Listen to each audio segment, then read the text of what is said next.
Hello बच्चों, let's see the question. So the question says which characterizes the weak intermolecular forces of attraction in a liquid. और हमारे पास option है, option 1 high boiling point, option 2 high vapour pressure, option 3 high critical temperature, option 4 high heat of vaporisation.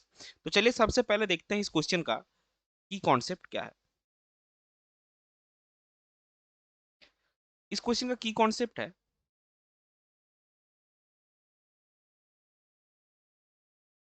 Vapour pressure.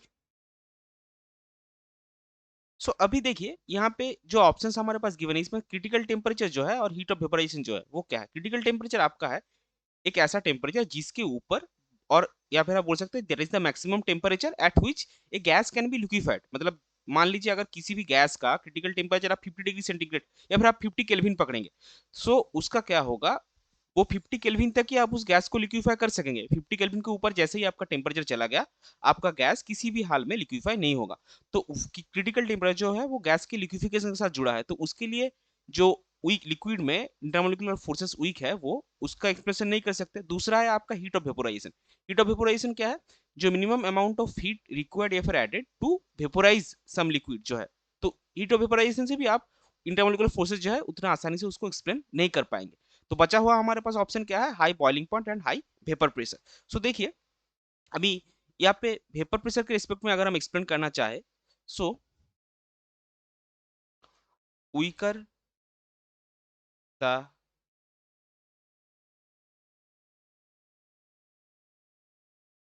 intermolecular forces of attraction, more is the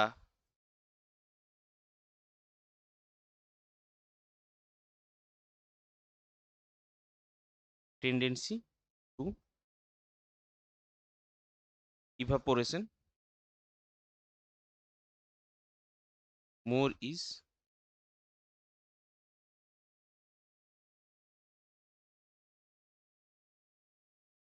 vapor pressure, lower boiling point, और heat of vaporisation अगर आप यहाँ पे add करना चाहे तो वो भी लोअर होगा।